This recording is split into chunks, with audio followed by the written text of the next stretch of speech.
Então, boa tarde a todos. Hum, Agora vamos ter a palestra da Aline Novaes, que está fazendo doutorado no Observatório de Valongo e em conjunto com a UFRJ. E a Aline vai falar sobre como a gente pode recuperar informações sobre atmosferas de exoplanetas usando o aprendizado de máquina. Aline, quando você puder compartilhar sua tela.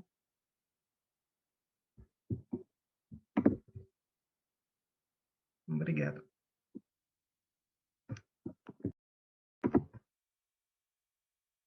Agora é quando quiser.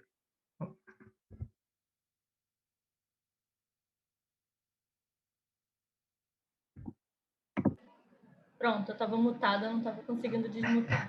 Tá bom. Pronto. Então, boa tarde para todo mundo. Como foi dito, meu nome é Aline Novaes e eu mudei um pouquinho o título da minha palestra para poder ficar um pouco mais fácil para entender e vocês vão ver o porquê.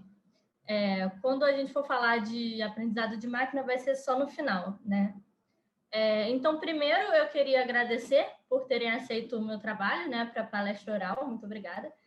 E eu queria dizer que esse trabalho está sendo desenvolvido em colaboração com o meu orientador do Observatório do Valongo, o Luan Guese, e duas pessoas que são da Universidade de Berna, na Suíça, que são a Chloe Fischer e o Kevin Heng. Então, eles são... o Kevin Heng é meu co-orientador e eles são colaboradores desse trabalho também.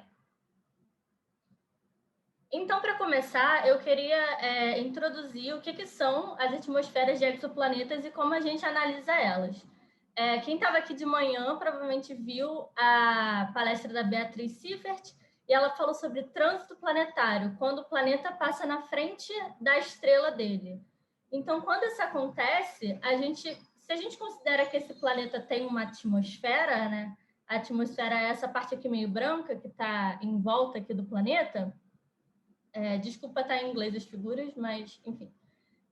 A gente pode analisar, se a gente analisar a radiação que passa da estrela por essa atmosfera, essa radiação ela vai interagir com as moléculas, etc., que estão lá na atmosfera do planeta. E aí, se a gente for investigar a atmosfera desse planeta, que é o que a gente faz através de espectros, se a gente tirar o espectro da atmosfera, a gente pode descobrir algumas propriedades desse planeta, que é o que eu faço, né? E a gente pode descobrir, por exemplo, o perfil de temperatura do planeta, que significa, tipo, quanto de temperatura tem na altitude, dependendo da altitude da atmosfera, né? Ou então o perfil de pressão também, que é mais ou menos a mesma coisa. A composição química da atmosfera, ou seja, quais moléculas estão ali exatamente compondo aquela atmosfera, também em qual altitude a gente pode descobrir, e a circulação atmosférica, que tem mais a ver com os ventos e o que acontece exatamente nos polos ou no Equador, nos meridianos, etc.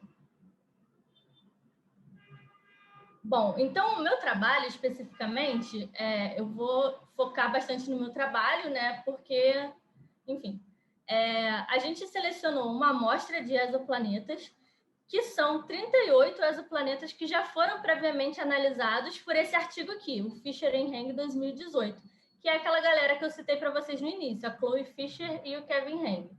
Por que a gente selecionou esses 38 exoplanetas? Lembra que eu falei no início que a gente precisava do espectro da atmosfera para poder analisar a atmosfera dele? Só que obter o espectro da atmosfera é uma coisa muito difícil. E principalmente o espectro de transmissão, né? Que é o que a gente precisa. E é uma coisa difícil. E dos 4.500, sei lá, 4.600 exoplanetas que a gente tem detectados hoje, são pouquíssimos os que têm o espectro atmosférico detectados. Então, esse era o número, em 2018, esse era o número de espectros que a gente tinha de exoplanetas. Hoje em dia, de atmosferas de exoplanetas, perdão. Hoje em dia a gente tem um pouco mais, eu vou falar mais para vocês no final da palestra como é que a gente vai usar isso. E esses planetas, eles são variados. A maioria é tipo Hot Júpiter, que vocês também devem ter visto na palestra da Beatriz Siffert. Mas a gente tem, por exemplo, planetas rochosos também. Tem 4 planetas do sistema TRAPPIST, né? Mais em português, que também estão dentro da nossa amostra. Então, são meio variados. Alguns parecidos com Saturno e etc. E o instrumento que captou esses espectros atmosféricos foi esse WFC3 do Hubble. Então, basicamente, a gente usou os espectros retirados do Hubble, tá? Desse instrumento aqui. Esse WFC3 é Wide Field Camera 3, tá? Que é tipo de grande campo. E, basicamente, para quem entende, esse instrumento ele vê no infravermelho próximo. Ele enxerga no infravermelho próximo, que está mais ou menos nessa faixa de comprimento de onda. Então, são exatamente essas duas janelas aqui, a G102 e a G141, que a gente observa. E isso por quê, né? Porque esses exoplanetas, a atmosfera deles estão emitindo no infravermelho próximo. Um pouco no visível também, mas a maior parte no infravermelho. Então, como que funciona a recuperação atmosférica? Que em inglês a gente chama de retrieval. Então, se vocês virem essa palavra em inglês, é bem difícil de traduzir em português, mas em português seria recuperação atmosférica. O que acontece? A gente pega os dados do Hubble, então aqui está o Hubble, e o Hubble vai dar o espectro cru para a gente. Então, isso daqui é o espectro, são os dados daquele instrumento que eu falei, o WFC3. De um planeta, exemplo, que eu peguei, é esse planeta aqui, o WASP-12b. WASP-12b. E aí, esse é o espectro, só os dados do Hubble. Então, a gente vai fazer alguma coisa com esse espectro aqui. A gente quer tirar a informação dele. Então, o que a gente vai fazer? A gente aplica em cima desse espectro um modelo atmosférico, tá? Ou seja, um modelo que simula a atmosfera de um exoplaneta. E esse modelo, para quem entende melhor, é um modelo que consiste em um método bayesiano chamado, em inglês, nested sampling. Em português, eu tive que pesquisar, que a gente chama de algoritmo de amostragem alinhada, que consiste basicamente em a gente usar parâmetros prévios para poder obter os parâmetros finais. Então, por exemplo, a gente vai usar parâmetros prévios como a massa do planeta, a gente vai usar o raio da estrela, a gente vai usar a gravidade da estrela e do planeta, e esses dados aí do espectro. E isso para a gente achar os parâmetros planetários. Então, é como se o modelo atmosférico fosse ajudar a gente a melhorar as nossas medidas. Então, os primeiros resultados que a gente teve, novamente, para esse planeta, que eu estou usando como exemplo, é esse espectro aqui. Vocês podem ver que em vermelho é exatamente o que está aqui em vermelho, tá? São os dados do Hubble, esses pontinhos vermelhos, e o azul é justamente o modelo aplicado em cima dele, o modelo atmosférico aplicado em cima dele, que está dando para a gente um espectro com linhas de absorção e tal, tipo, muito mais complexo, muito mais parecido com o que a gente vê de espectros estelares, por exemplo, para quem está acostumado a ver. E aí essas linhas justamente vão dar para a gente esses parâmetros do planeta. Então, além do espectro, a gente também obtém esse tipo de gráfico, né, que a gente chama em inglês de corner plot, que dá para a gente parâmetros como a temperatura do planeta. Então, a gente pode ver, por exemplo, para ajudar vocês a lerem esse gráfico, vocês podem ver, por exemplo, a temperatura versus a pressão, que é P0, log de P0 no caso, é esse gráfico aqui. A temperatura vezes o kappa cloud, que no caso é a opacidade da nuvem, é esse gráfico aqui. E esse gráfico aqui é só a temperatura. Então, a temperatura está mais ou menos nesse ponto aqui, nessa linha sólida que vocês estão vendo aqui. Isso daqui é a média. Então, esse XH2O é a abundância de água. Vocês estão vendo aqui, fica mais ou menos por aqui. A opacidade da nuvem fica mais ou menos por aqui. E a pressão, né, fica mais ou menos por aqui. Agora, por que a gente faz esses gráficos intermediários? Para a gente poder ver se existe alguma correlação entre esses parâmetros. A gente pode achar também, a partir do nosso modelo, além da água, a gente pode também achar a abundância do HCN ou ainda do NH3, que é amônia. Mas, nesse caso, o melhor modelo foi como se a atmosfera tivesse apenas água. Então, no caso do meu trabalho, eu trabalho justamente tentando inserir novos parâmetros no modelo.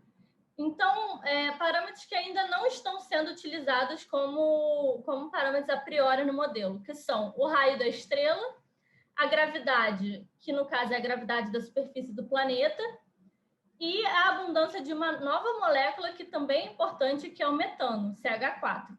E a gente quer saber como que isso vai afetar as recuperações atmosféricas. Então, a partir daqui são os novos resultados, que são, no caso, os resultados que eu obtive para o mesmo planeta. E vocês podem ver aqui, por exemplo, não tem a opacidade da nuvem. Por quê? Porque esse melhor modelo, o melhor modelo nesse caso, não teria nuvem, seria uma atmosfera que a gente chama de cloud free, sem nuvem. E aqui a gente tem os novos parâmetros, ó, o R estrela, que é o raio da estrela, e a gravidade do planeta. Então, aqui é como se fosse uma estimativa, né, para os novos resultados. Aqui tem os 9 modelos que a gente pode aplicar naquela atmosfera. Eu deixei em inglês porque é o nome dos modelos que está aqui no gráfico. Mas, como eu falei, o melhor naquele caso seria o cloud free, o sem nuvem na atmosfera. Sendo que, para o trabalho previamente feito, o melhor seria o Grey Cloud, que é o trabalho de Fisher Heng 2018. A gente vê isso através de uma estatística de evidência bayesiana, então o que tiver menor diferença, né, no caso é o zero, a menor diferença, vai ser o melhor modelo. A gente também pode comparar resultados dessa forma, vendo qual que é a diferença da reta aqui, o coeficiente angular da reta, que a gente chama de slope. Então, a gente pode ver que o coeficiente pode ser parecido. Aqui está negativo 0,0138, aqui 0,0212. Para o meu trabalho e para o trabalho de Fisher e Heng 2018. Então, concluindo esses resultados, da amostra de 38 exoplanetas que a gente tem, 12 dos exoplanetas, eles têm o melhor modelo diferente do de Fisher e Heng 2018, igual eu apresentei para vocês, do WASP-12b. Mas a maioria deles, 26 deles, tem o melhor modelo igual ao de Fisher e Heng 2018. Bom, basicamente, só para mostrar de quem eu estou falando esse tempo todo, o nosso grupo é composto de eu aqui, a Aline. Esse aqui é, como eu falei, o Luan, do Observatório do Valongo, meu orientador. Aqui é a Chloe, que é a Fischer, do Fisher Heng, e aqui o Kevin, ambos da Universidade de Berna, na Suíça.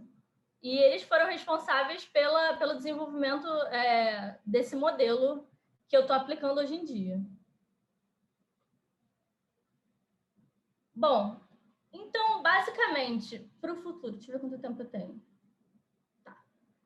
Então, basicamente, para o futuro, a gente pretende continuar trabalhando no modelo atmosférico de Fisher Heng 2018, que foi o modelo que eu apresentei para vocês.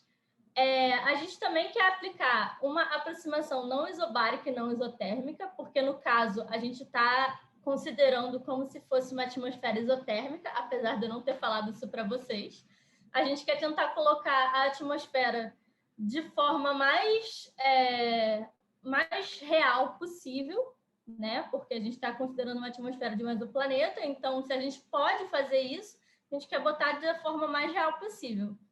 E ainda colocar novos exoplanetas nessa amostra, porque hoje em dia a gente já tem mais espectros de transmissão de novos exoplanetas. Deve ter por volta de uns 50 hoje em dia. Então, a gente deve colocar mais espectros nessa amostra.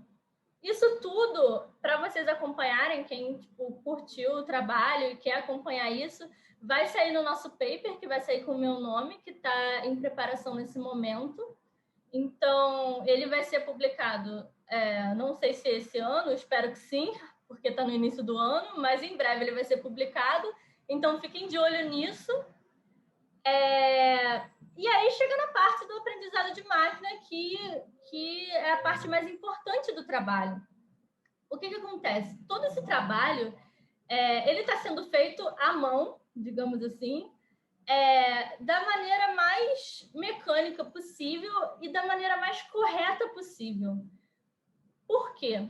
Porque hoje a gente está vendo espectros do Hubble e a gente tem o quê? 50, 40 espectros de 4.000 e poucos. Agora, quando a gente chegar na era do James Webb, que é esse JWST aqui, que teoricamente vai ser lançado em outubro desse ano, mas talvez não, né? Nunca se sabe, porque ele já foi adiado, mas a gente espera que sim. Quando a gente chegar na era das observações do James Webb, a gente espera que a gente tenha um monte de espectro de exoplaneta. Porque o James Webb, ele tem, muito mais cobertura, como eu coloquei aqui, ele tem uma resolução espectral maior, ele tem um campo de visão maior, então ele tem diversas vantagens em comparação com o Hubble. Então, ele também enxerga no infravermelho, não lembro exatamente as janelas, mas, além disso, ele tem um monte de vantagens se comparado com o Hubble. Então, acontece da gente, a gente espera obter um monte de espectros de exoplanetas ao mesmo tempo.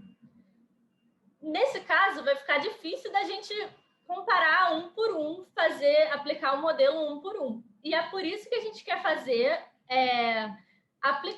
começar a aplicar o aprendizado de máquina, né, machine learning, nesses espectros. Por quê? Para quando chegar esse monte de espectro do James Webb, a gente poder fazer tudo isso automaticamente, que aí vai ser muito mais fácil para o nosso trabalho, para o trabalho da comunidade de exoplanetas no geral.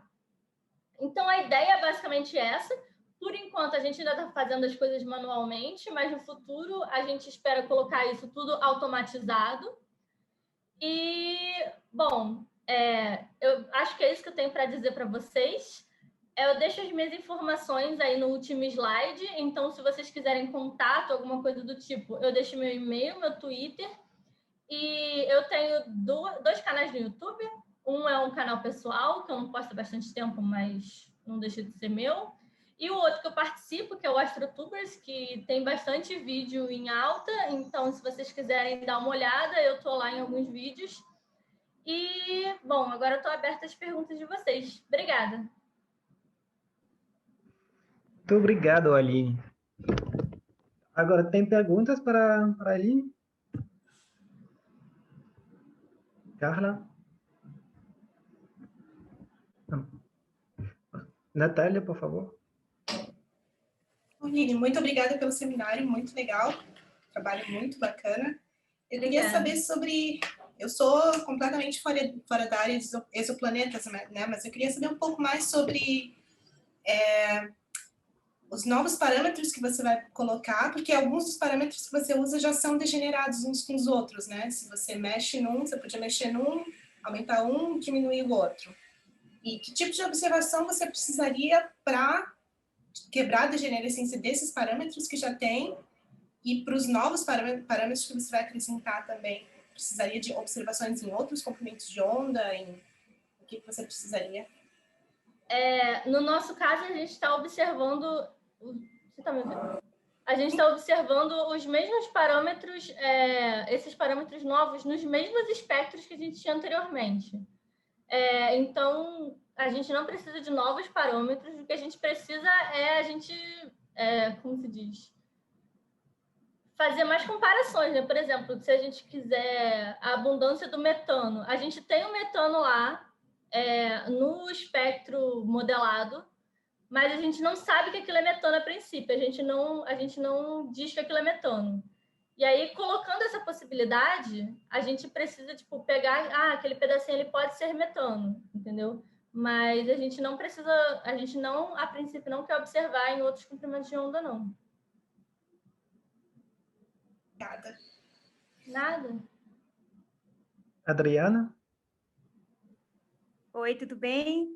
Eu gostaria de fazer a pergunta, qual é o tipo de rede neuronal que você vai implementar para isso? É um tipo de vários labels? Tem diferentes labels? E qual é o parâmetro de convergência que você vai utilizar nesse caso, para as imagens? Eu não entendi a primeira pergunta. O tipo de rede neuronal que você vai utilizar no machine learning, no código. Olha, eu honestamente, eu não sei nada de machine learning, então eu não entendo desse tipo de coisa, porque é o tipo de coisa que eu ainda vou aprender. Então, não sei te responder isso. Tá muito bem. Mas eu posso, tipo, entrar em contato depois para te dizer, porque a gente ainda não chegou nessa parte. Bem, eu acho que vai ser uma convolução que você vai utilizar ali, mas provavelmente. Na tipo de convolução mesmo. Obrigada. Muito bom. Nada. E tem mais uma pergunta no chat da Tatiane Correa. Perguntou qual é a dificuldade exatamente em obter os espectros atmosféricos. Tá. É porque o que acontece? Depende muito. Primeiro você tem o trânsito e você observa aquela queda na curva de luz, que nem a Beatriz falou, aquela queda na curva de luz. Só que aquela queda na curva de luz é muito pequena. Então você já tem isso sendo muito pequeno. Agora, para você diferenciar isso da atmosfera e você obter um espectro só da atmosfera, é uma coisa muito mais complexa. Porque o planeta ele tem que ter a atmosfera diferenciada.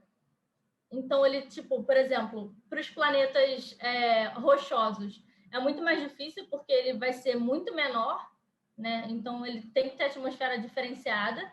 E para os planetas tipo Hot Júpiter e tal, eu acredito que seja um pouco mais fácil, mas mesmo assim tem essa dificuldade. Eu lembro que tem essa variação de curva muito pequena, essa variação de curva de luz muito pequena. Então, tem essa dificuldade de obter o espectro de transmissão. Mas eu acredito que seja mais fácil com o próximo, com o James Webb, né? Então. Entendi. Muito obrigado, Aline. De nada.